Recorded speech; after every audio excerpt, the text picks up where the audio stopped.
Good evening, everyone. It's fitting today that we have someone here to speak to us who has unfortunately made it home, but in a different way. Our guest speaker this evening comes from Margery Centre. He went to work one day and a phone call came. It came to my work site. His dad worked at my school, and from then things turned sour, so to speak.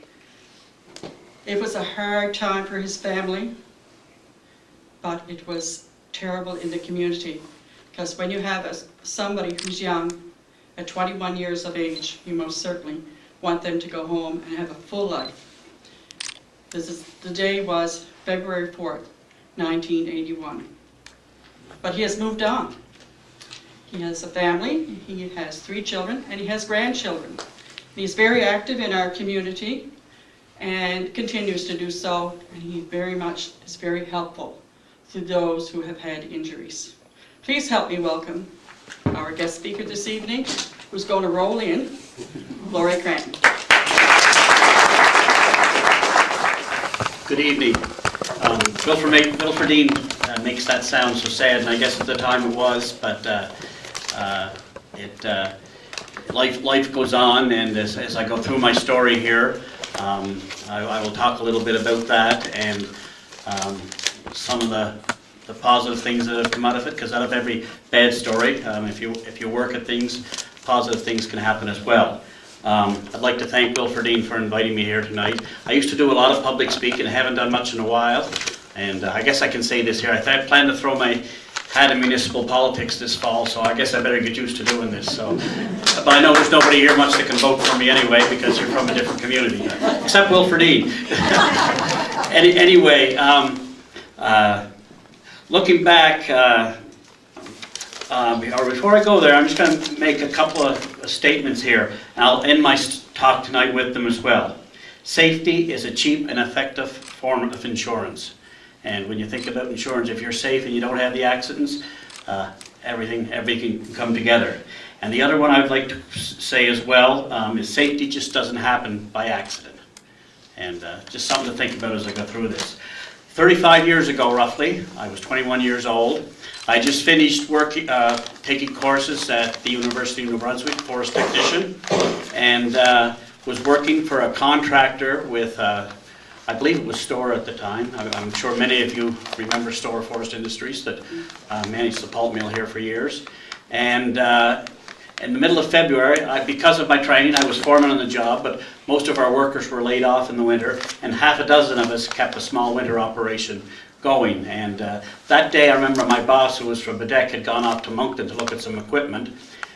You can imagine on a February morning it can be pretty cold and miserable out, as it was that day. I get up and I remember my mother saying to me, "You're not going out in that weather today, are you?" And I said, "Oh, we're going to be in the woods, it'll be sheltered, it'll be fine." And she said, "You're kind of crazy working all winter, all your friends are home on unemployment."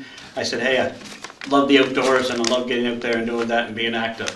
Off we went. I picked up a couple of co-workers, and we were working in Sky Glen, East Sky Glen actually, just near Waikagama. And that day was no different than any other day. Actually the sun came out and it turned out to be a fair day. I was glad I had gone, because my boss that was gone to Moncton, had we stayed home, he'd have said, "Oh yeah, you guys took the day off when I was gone." So he would have given me a hard time, and we joked about that afterwards. But anytime an accident like that happens, and I'll get into that, you always have these what ifs. What if I would have stayed home that day? Or what if I would have moved over a little further the other way here? What if? And unfortunately, after the accident happens, the what ifs will be there, but it's a little bit too late at that time. But my co-worker was falling a tree across the side of a hill. We were doing a logging operation where we were bringing the long trees out to the road, cutting them up and into logs or pulp, whichever was beneficial, and moving them onto a truck from there. I was operating a piece of equipment, but a log had caught in it, and I had a chainsaw going probably pretty fast. The other guy was cutting a tree, falling in the total opposite direction. Now, having just come from forestry school, I should have looked at that tree, and I should have said, "I better stay out of the way of that tree." And that was back in the budworm day. I'm sure we all remember the budworm days where we were losing a lot of our timber. And usually when you fall a tree, you leave one side strong and the tree will pull itself that way. With the budworm, there was a lot of center rot in the trees at that time. So when you cut the tree off, you could lose control of where it was going to go very easily. And that's exactly what happened. It wasn't the gentleman's fault. If there was a safety issue, I'd blame myself, because I was the one that chose to work that close to where he was. He was doing his job. The tree fell, and if you crack a whip and you know where the whip is going to have that strongest point, that's probably where it hit me. And I remember landing on the ground. I wasn't knocked out.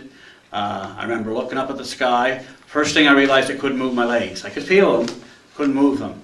And a lot of other pain. He ran down to me. The first thing he said, "I'll never cut another tree again." And I looked right at him at that point and I said, "Yes, you will." I said, "This is your livelihood." I said, "If anybody," I told him right there that I was the one at fault of anybody. And I said, "Just get me out of here." I was very fortunate that day. Back then we didn't have, you're going to say, why does he say fortunate? I came very close to biting the bullet. I had a lot more injuries than I realized. And back then we didn't have the EHS services that we have today with the professionally trained paramedics. You know, local businesses would have an ambulance service where they would have first aid guys or women on them, or a nurse if you were lucky, and they would come to the scene, pick you up and take you to the hospital. That day they had to call an ambulance from Bedeck, but one of the guys working for me had drives that ambulance part-time. So he was really well trained in how to get me out of there. Other guys, out of no fault of their own, were ready to grab me and get me down to the road. He stopped them, kept me flat, waited until I got a backboard there, and got me out of the woods properly. So, very important that if someone is injured on the job, that the right precautions be taken. Later on in my rehabilitation, I was told more than once by doctors that I had excellent care from the moment that injury happened. I still have feeling in my legs today. I was able to have my own children. I was, a lot of things that would be normally lost in an injury like that were spared for me. It's the motor nerve. As you can see, my leg is jumping around a little bit. That's just a reflex reaction that I get sometimes, and it's going to jump me around tonight, but it's not painful. Don't worry about it. Anyway, we went from Waikaga. I'm going to try to speed this up a little bit, to Bedeck, to Sydney by ambulance. The neurosurgeon in Sydney said, "I haven't done this surgery in a few years. I have nobody to assist me. You're heading to Halifax." My parents did arrive, quite shook up, in Sydney, and were basically told to pack their bag, get in the car and drive to Halifax, and I may make it. At that point they knew I had 9 broken ribs, 3 fractured vertebrae in my back, both lungs punctured, and some head trauma where my face went into the ground a little bit. So I was pretty beat up. They gave me lots of medication for the trip to Halifax. I don't remember much till I got to about, I guess, Shubenacadie, when the medication wore off. And I remember hollering at the nurse. They sent two RN nurses with me, which was great. And I remember asking them to roll me over and pull that stick from the tree that was stuck in my back out. That was what was causing the pain. That's just what I was imagining. Of course, I was in shock. They come in to visit me on another ambulance trip about 2 or 3 weeks later, and they said I didn't call them very nice names from Shubenacadie to Halifax. I was bound to get off, and they had me tied to a backboard. I wasn't going anywhere. And they had no actual orders from the doctor to give me more pain medication either, so it was a rough trip from there. I remember landing in intensive care in Halifax, and doctors rushing over and putting a knife into my ribs and shoving a tube in to drain my lungs. No freezing, no nothing. They had to get it there. And waking up the next morning, if I did sleep any that night, I remember I had tubes everywhere, breathing apparatuses on me, and for a few moments it was like I wanted to rip everything off, jump out of that bed that I was on, and run out of the place. And it wasn't a nice bed either. It's what they called a striker frame at the time, which I called an ironing board with 2 sides to it. You lay face down on the floor, they clamp another one on you, flip you over so you're face up. And that was done to immobilize your back so you're not moving, but to put you in different positions so you don't end up with sores, or you don't end up with things like blood clots from laying in the same position. So A couple of days after that, unbeknownst to me, they come in and took me on a very painful journey because they had to move me down to an X-ray room where they proceeded to do an angiogram. They didn't tell me much about it. An angiogram is where they put dye into your heart. They were thinking the aorta to the heart was also cut by one of the ribs that was injured. And if it was, I was going to require open heart surgery right away as well. They told my parents 20% chance if they had to do that. So I remember coming out of there, after a little nauseated from the dye they ran through me, and the doctor looking at me with a smile and saying, you're going to live. And I looked at him with a smile and said, when was I going to die? I had no intentions of leaving here in a box anyway. So he said, now you may be in a wheelchair. And you know, a lot of people would have taken that pretty hard at that time. The fact that you knew you were close to death, it kind of took the edge off the wheelchair part of it, because, you know, my next question was, how long am I going to be in the hospital? And that was, I guess, a hard part. 2 weeks after that, they operated. A doctor who's now a good friend of mine, Dr. Bill Standish from Halifax, came in on Sunday evening and said, I'm putting you back together with some neurosurgeons tomorrow. But, and you had that feeling, surgery's going to fix you up and you're going to walk out of there because they're going to operate. He said, there'll be no walking out of here. All we're doing is putting the bones back in place. We're putting rods in there to stabilize it. And that'll help you get out of bed a little earlier. But you're not going to walk again. There's too many injuries. And the swelling in there kept them from operating earlier than they would have normally because of all the trips I had to Quebec, to Sydney, and then to Halifax before they got me. And usually today they have good drugs they can give you to keep swelling down. So a lot of things have changed since then, and for the better in terms of the care you can get. Things were like, they couldn't fly me that night. The ambulances had to go very slow. The doctors weren't in Sydney. There was a lot of things missing in the system that would be there today if you were injured. Not that I would ever recommend anybody go through that. We get to 2 weeks after that, I had the surgery. They put the rods in my back, and I was told, I think 3 more weeks, you're out of bed rest, and we'll start your rehabilitation. And a week after that, they sent me across the road to the Nova Scotia Rehabilitation Centre, which I had heard lots about from patients at the VG, and I was all excited to get there. And the doctor came in to see me, and he said, how are you doing? I said, can't wait to get out of bed next week and start my rehabilitation. Next week, he said, we're going to be in bed here another month at least, because he said, we do it differently here. And I've gone back and challenged the doctors on that. I said, you guys should have your act together, make sure you tell that person. Had they told you that up front, you'd have been counting those days off. But after spending 3 months in bed, to be told you're going to spend another month in bed, I think that was the hardest time I ever had with the injury.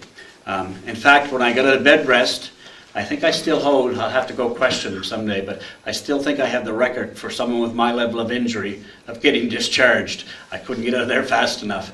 I think it's usually for a spinal injury of my level would be a 3-month discharge plan for rehabilitation, and I was discharged in 3 weeks. And I'll just give you one little story that happened. Every time I would go to one of my classes there, and you had physiotherapy and occupational therapy, exercises, learning to live your life from the wheelchair as independently as possible.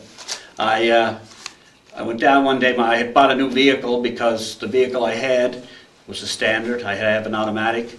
I had ordered hand controls for it, and the hand controls were arrived at the occupational therapy department on a Friday. Of course, they were closing for the day. I knew they were there. Saturday morning, I got up, kind of bored. I wheeled down, I saw a maintenance guy. I said, can you pass me that box with my name on it there? Sure, passed it me. I said, can you loan me a screwdriver, an adjustable wrench, and a pair of ice grips? He said, sure, just bring them back. So out to my vehicle I went, climbed under the wheel, and I put the hand controls on.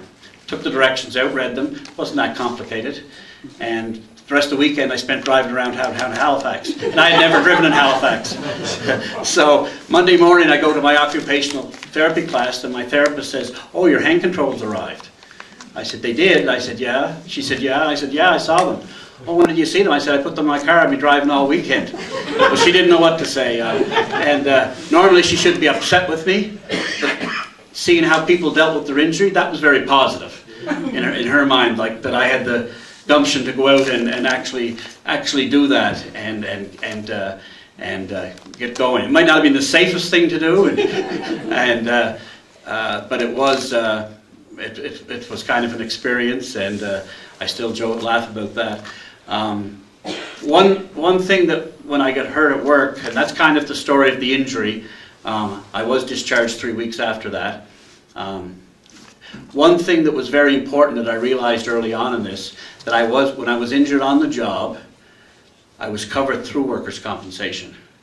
And later on I began work. I worked for 15 years as a rehabilitation consultant. I ended up working with the doctors that had worked on me in the rehab center. So I learned a lot more about my injury and other people's injuries. And I saw a lot of people that were climbing up on the roof, putting Christmas lights up, for example. A guy fell, broke his neck. He had 3 kids, a mortgage, a labor-intensive job that he couldn't go back to, and no insurance. This chair that I sit in right now, just a manual wheelchair. It's made of titanium, it's very light and stuff, $5,000 to $6,000, and that's a cheap one. A power chair with all the bells and whistles on it that someone quadriplegic might need could be $20,000 to $25,000. And if you have no insurance or no coverage for any of that stuff, to renovate your house, to do all those things, to equip your vehicle, that can be as overpowering almost as the injury itself in terms of how you're going to get back to a normal life as possible. So very early on I realized well, I needed something. Plus I was covered through a pension as well, which the workers' compensation pension is quite good because I could go to work and I didn't lose that pension. The pension was for that injury. I could make another $100,000 a year and didn't lose that coverage. So that gave me the ability to people say you've done really well, but that gave me the ability to do things that I wouldn't have been able to afford to do if I just had to go back to work and try to find work where I could cover all the costs of my injuries. I wouldn't have gotten very far at all. So that really opened up a lot of doors for me, and it still does today. You hear a lot of complaints at the WCB, and I'm sure some of our people here have heard them, but in my case, I found my injury is pretty cut and dry. There's no faking it. It happened, and there's certain needs I have, and that was all covered, and it still is today. I've had to appeal a few things, gone through that process, and now I do some counseling with people, more peer counseling of people that have to go through that process. And there are, Department of Labor has lawyers to assist with that as well, so I try to get them pointed in the right direction. But that's those services that are available and were available to me made a whole difference in my life as to whether I would be able to move on or not. Life does go on. I didn't know what I was going to do after the injury. I wanted to go back to work. I didn't want to go back to school, but a good therapist at the rehab had me apply while I was there in the spring for St. Mary's University.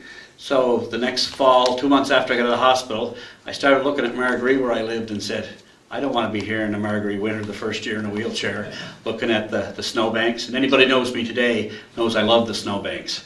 I love snowmobiling and that kind of stuff. But at that time I wanted back to the city. So I went back to St. Mary's and I took some commerce courses, some social work courses. I kept taking some courses and I got into a rehabilitation consultant. And I had different areas of the province I was responsible for. And it was quite interesting because I got to work with a lot of other people that were injured and help them along the way. And it was very, very rewarding. And I did that for 15 years. In fact, when I moved back to Cape Breton, I did work doing the job at a St. Rita's Hospital in Sydney for 3 or 4 years. A little story on that, when I was at a conference about 1.5 years ago, and I was attending on behalf of a board right here in Port Hawkesbury, Novability, which is in Bob's building where the radio station is up here. I attended a conference on their behalf, and their guest speaker was a Roger Jones. He was a 6'7" basketball player with the Dal Tigers, and was in a rollover in a vehicle, and because he was so tall, the roof of the car came down and crushed the vertebrae in his neck. He was a quadriplegic. He does keynote speaking and public speaking all over the world right now, and he owns a couple of businesses in Vancouver. He moved there because of the accessibility. Anyway, he was giving the keynote speech at the banquet night there, and he was talking about his injury, and all of a sudden he pointed down to me. I didn't expect this at all. He said, if it wasn't for that man right there, I'd be dead now. And he explained why he said that, because nobody else was telling him anything. I remember one night I brought his whole family in. He had about 10 siblings, and we just talked about what had happened, and we got her, and he was part of that conversation. And he said the day before that, he was ready to pull the plug. And so it was really rewarding to hear that you impacted somebody's life to that extent. We've always had a small farm at home, and we have some horses, and I miss getting in the tractor. I hated making hay. When I was able-bodied and walking, I could run away from it. But after I was injured, it was funny, I missed it. And I said one day, I'm going to get in that tractor and start. So I built a ramp that I could park the tractor at, wheel up into the tractor, get in the cab. I made some hand controls up for the clutch and brake. And last summer, I'd spend 8 and 12-hour days in the tractor making hay. As long as I had someone to switch the equipment, I was fine. And I've done that for the last 3 or 4 years, make 3,000 or 4,000 bales a summer. And so some of those things, they're challenging, but when you learn to do them and you've accomplished that, the reward for me is probably much greater than it would be for the average person, because you succeeded in that challenge. And so I guess in closing, there's just a few other comments. I hope I'm not boring you to death here, but I see safety today as such an important part, and those 2 slogans I mentioned when I started. My son, who's 21 now, the same age I was when I was injured, is out working in Fort. Every morning, before they go to work, they have a safety meeting. And, you know, that's so important. And for someone that was injured at the same age, because he climbs towers and he does all kinds of, you know, goes all kinds of places that are dangerous, and in his work, and he's still an apprentice, so he's still learning. But to know that they're doing that on a daily basis, and they would much rather you not do something than do it and get hurt if you think it's dangerous. And you know, I encourage people in the workplace to stop and think before they take action on some things. Had I done that morning, I may not have had the injury, but like my mother said, dear knows where I'd be. So people today, I think we've come a long way. The other thing for my injury we've come a long way with is accessibility, access to services, access to employment. A lot of that has changed. I look at your building here when I come in, first thing I notice is a beautiful new ramp there. Years ago, someone probably would have had to lift me in there, because people wouldn't have thought of putting that there. And you know, today those things are just there. It's part of the community. So I challenge everybody to think that and keep things accessible. And when you start your work day, think about what you're going to do, and if there's a hazard, let it pass you by and talk to your employer. My brother was recently working on a site on an excavator in Sydney just in the last few weeks, and he had a lot of fairly untrained workers moving around the excavator, despite the fact that they had a safety meeting every morning. And last week, one day, he shut it down. He said, I'm not moving this machine until people get out of my way. And all he had to do was move the wrong way, and he was going to kill somebody. And you know, he got praised by his employer for taking that action. And a couple of the workers weren't too happy with him, but he was looking after their safety. So we have to look after other people as well. Anyway, you know, I'd like to say again, safety just doesn't happen by accident. So thank you very much.